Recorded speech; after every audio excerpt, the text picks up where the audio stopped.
James Bond, No Time to Die, the latest in that legendary Hollywood franchise.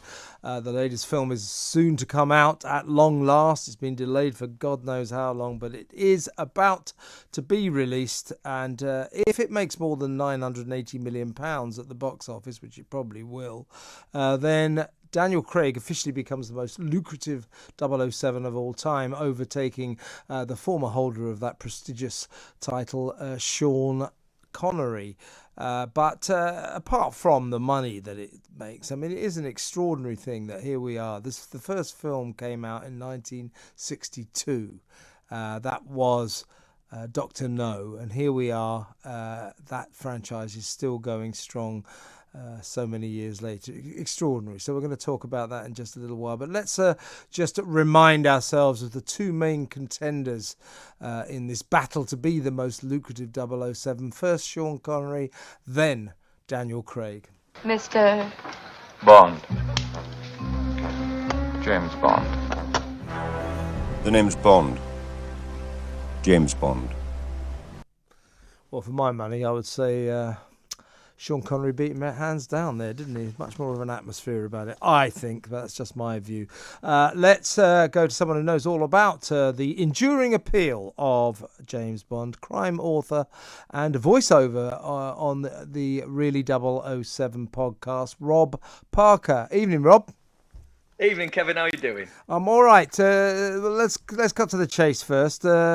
Who's best then, Daniel Craig or Sean Connery? For me, Sean Connery every day of the week. Well, I mean, I'm going to be completely honest. I'm definitely inclined to agree with you there, Kevin. I think Sean, he's just he's a one-off. What he did with James Bond is a one-off thing. Done what he did in 1962 with those first words, Bond, James Bond, we wouldn't still be here 25 films later. That money wouldn't be being made if he hadn't have delivered that first iconic performance the way he did. Tell you one thing, I went to university, right, with a guy called Brian Bond. He had some amazing success with women. You know the chat up line. He went over to them and said, "My name is Bond. Brian Bond." It worked every time. Doesn't have quite the same ring to it, perhaps. No, but you know what? You see what I mean. It was a very good launch pad for conversation. But it's an iconic phrase.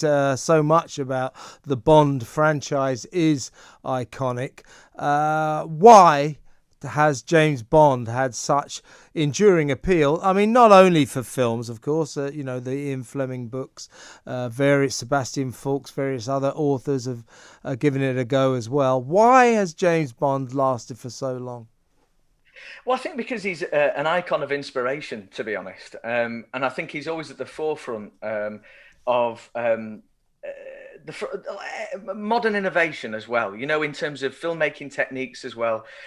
On the podcast, we were very lucky recently to talk to John Glenn, and he was talking about, he directed 5 James Bond films right the way through the 80s. And he was talking about just how much they pushed the envelope and how that informed how movies are made today. And I think you go to James Bond films to see that envelope getting pushed, to see the incredible happen. And he's always been damn cool while he's been doing it. So, it's the total package for a lot of cinema goers. So No Time to Die comes out on September the 30th. It's seen to be a possible launch pad for the revival of the cinema industry generally. Not so much filmmaking, but film going. So they hope it will entice people back into the cinemas. What do you know about this film? Is it going to do the trick? It's a very difficult one, especially when you consider, movies that get delayed. Traditionally, there's a reason they get delayed. I mean, I know this is a once in a lifetime sort of delay, isn't it, here? I think everyone in the Bond fandom and the cinema fandom wants this movie to do well and wants it to be a success. I think there's a load to get excited about here. I think Hans Zimmer doing the soundtrack is something that's going to be brilliant. I think Cary Fukunaga directing this, he's the guy who did True Detective. I think that adds a really interesting flavour here. And yeah, they're all saying this is Daniel's swan song. So let's see where this goes. Can we go out with a bang here? Do you think it really is Daniel Craig's swan song? What is he now, 53, something like that? He said he's been quitting this role every film for about 5 films, and they throw a load more money at him. Do you really think this will be the time he bows out, or for an adjusted pay packet for the next film, might he return? I think there's been an adjusted pay packet for the last 3 movies, to be honest. So I think money will always talk. But having said that, no, I do think this will be his last one. I do think it will be. And I'm very excited to see where they go next. Very excited. Who's your money on to be the next Bond? Who's in the frame? I don't know about money on, but who I'd like to see, I would like to see Henry Cavill or Dan Stevens myself. Okay, that's interesting. So, what kind of money can does this franchise make? I'm looking at some numbers now.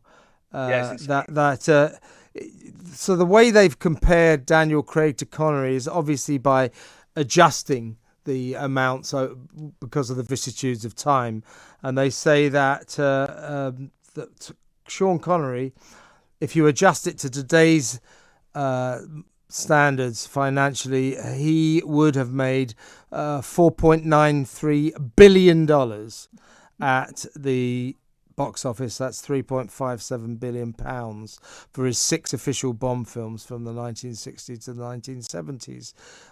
So what kind of money do you think?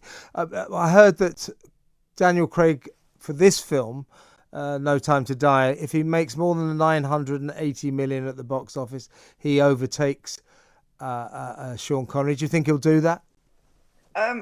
It all depends on how people embrace and how comfortable people are going to the cinema next month. That's what this really relies on, and whether they're going to get people buying it on. Well, to be honest, I don't know whether they're going to do it as a streaming, like as a streaming premiere, as an at-home premiere as well. But if people get behind this, Skyfall made over $1 billion. I've got no doubt that with the wait, I mean, this is the first big movie that's been held for cinema since COVID hit. So yeah, I think people will come out in the droves for this, and I think he'll beat it. I do. What's your favourite Bond film, Rob?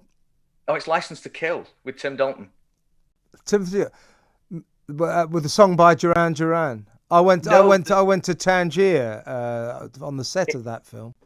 Did you? I did indeed. Yeah, I spent about 3 days watching them film exactly the same scene in the Tangier souk. With Timothy Dalton getting more and more fed up by the moment. He was never thrilled to be James Bond, old Tim, was he? He had a serious take on it, but I thought he really looked the part, and he was a hell of a James Bond, I thought.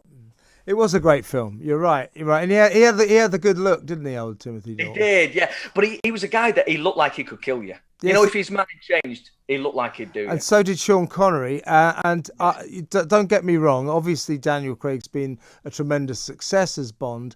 But for me, because I grew up with Connery and then Roger Moore, he's never looked right for me.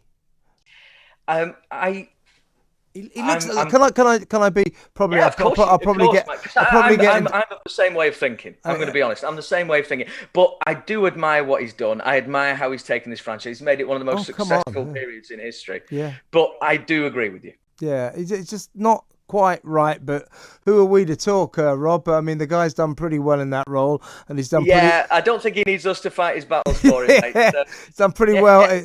He's done pretty well in terms of the amount of money he's banked as well. God, yeah, amazing. Rob, tell us about, just before you go, your Really 007 podcast. How can people get to listen to that? Have you got any books out? It's your chance to plug yourself. Hey, thank you, mate. No, Really 007 is on iTunes, Spotify, and YouTube. You can check us all there. My latest book is Far From the Tree, which is on Audible and has come out with Red Dog Press.